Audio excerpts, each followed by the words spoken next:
Jordyn Rice coming to you guys today with a new video, a new series I want to introduce to you guys called Trending Topics, and it's going to be where I talk about current events or just drama in Hollywood pertaining to celebrities, but I will not be doing videos about YouTube drama and YouTubers because I like to mind my own business pertaining to that.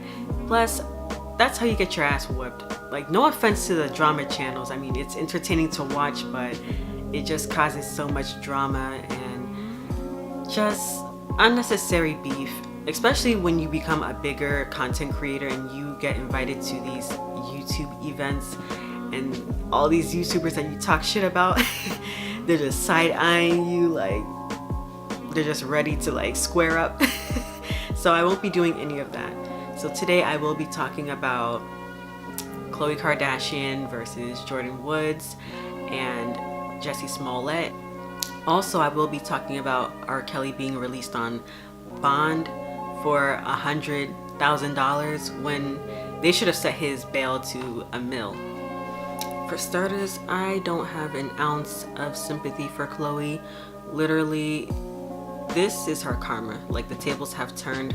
Her and her sisters literally humiliate women for sport by sleeping with their boyfriends or taking their husbands away from them, and it's just so lame to me.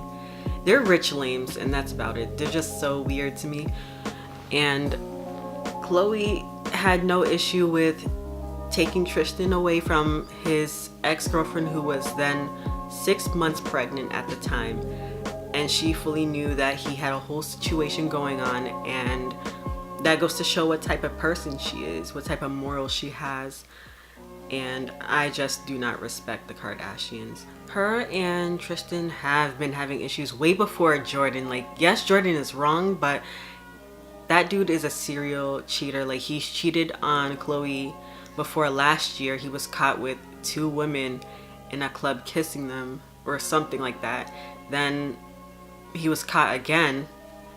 This is like the second incident. I feel like there have been multiple occasions where he has cheated on her. And another thing is, she needs to take that up with him. I feel like the girl's getting too much of the blame. She's like blaming all their like marital issues on Jordyn when they've had issues way before this transpired. So Jordyn is wrong, but I do commend her for owning up to her part in the situation. However, when she came on the Red Table Talk with Jada Pinkett Smith, I don't know, I felt like she was not telling the full story. Like, there were some holes in the story. And when she said that like she was drunk and her and Tristan were kind of too close and her legs were draped over his knees, like they were sitting on a couch, right? And her legs were just over his knees. I was just thinking, yo, like, why are you so comfortable with being all over someone's man? That's the reason why I'm not comfortable with being left alone with someone's boyfriend. Like, let's say I go over to my friend's house to visit her and her boyfriend just so happens to be there, but she's not there at the moment.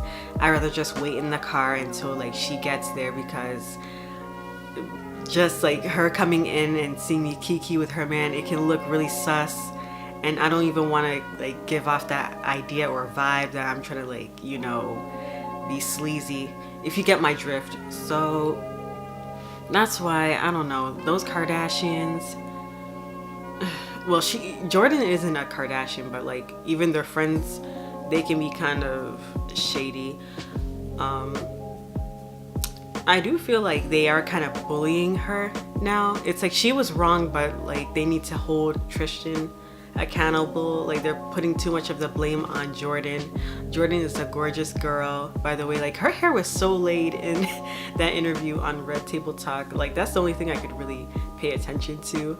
Was I the only one? Like, her hair was so laid. She's such a pretty girl, but I did feel like there were some holes in her story. I feel like more happened than what she's telling us. And Khloe needs to just be a woman and instead of bullying this girl, she needs to handle it in private and actually take things up with the dude. Another thing I wanted to mention is Jordyn low-key exposed how Khloe didn't want us to know that her and Tristan had been already broken up. So Tristan has his own place and Jordyn mentioned that. So it's like, if they're together, why would he have his own crib, you know? So I think Khloe didn't want anyone to know that they weren't together. And also Kim kind of got on my nerves. She and Malika, they are just picking on that girl, and it's come to a point where even Jordyn is getting death threats. She got death threats on social media, and I'm glad that Will Smith and Jada Pinkett Smith actually had her back, because Jordyn comes from money. Like, she's gonna recover from this. Like, the Kardashians didn't make her. They gave her notoriety and like made her more well known, but her family does come from money. Like, her father was a sound engineer for Fresh Prince of Bel-Air, that show. So her father and family are very close friends with Will Smith and Jada Pinkett Smith. So yeah, like, give me your feedback on that situation. Like, share your thoughts with me in the comment section below. So when it comes to the Jussie Smollett situation, I just wanted to watch things play out. I know I'm late about the whole story, but when it first broke, like, my heart went out to him. We all felt bad for him because hate crimes against people of color and the LGBTQ community are real life situations, and the fact that he took advantage of those situations to use it for his own personal gain is just so whack to me. And I was just really disappointed in Jussie, the fact that he lied about it. Now, like, some people argue that he's being set up, but like, honestly, by who? His character was supposed to be killed off, okay? So he created the whole scenario about him being targeted and attacked to, I guess, get a sympathy check. So that was supposed to keep him on the show. So, you know, it makes me think about where his mental state is, like, if he has real friends in his corner. Because if he was my friend, I would just call him up and be like, yo, like, what's wrong with you?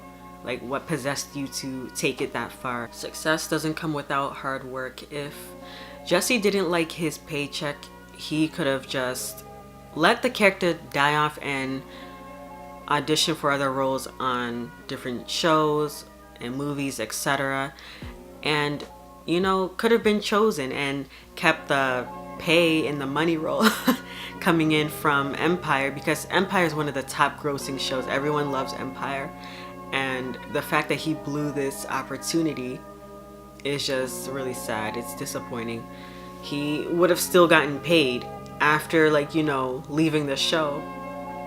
You know, even if he was, let's say he got the role to be on another sitcom or a drama, he would still get some revenue from Empire. Like, when they show the reruns of episodes that he's in, he would still get paid. Another thing I wanted to mention is how Jussie doesn't understand the magnitude of how much damage his little stunt caused, because now when it comes to actual victims, people who are people of color and the LGBTQ community who are targeted, who are victims of hate crimes, when they try to seek justice, their case may be dismissed, thanks to people like Jussie Smollett who lie about these types of situations. And it's just like with women who lie about rape. There's like instances where actual rape victims cannot seek justice thanks to liars. So yeah, Jussie should let that sink in. Tell me why R. Kelly's bail was set to $100,000 instead of $1 million. Like, $100,000, he will be out in 2 seconds. He will be out by nightfall. At the same time, I'm not really surprised, because R. Kelly has a lot of connections. He has a lot of people enabling his behaviors, just like he had people who would go out and get these girls for him, transporting these minors and getting plane tickets for them and flying them out, because obviously he's illiterate. He cannot read or do math. So people who were helping him get these little girls, they need to go down with him. They also need to be locked up. And another thing is, I sort of question some of these women. Like, listen to me carefully. I'm not victim blaming, but we have to separate the victims, the actual victims, from the willing participants. Some of these women are writing books, doing interview after interview after interview, and I'm sorry, but like, it just seems like they're milking the situation for their pockets, to have their pockets lined for a good paycheck. And there are actual victims out there who are actually moving in silence and taking legal action. But the ones who are doing all these interviews and writing all these books, it makes me side-eye them, because it's like, are you really doing it for the cause, or are you doing it for the money? Now, there's nothing wrong with speaking out and speaking your truth about your experiences, but it's how you do it.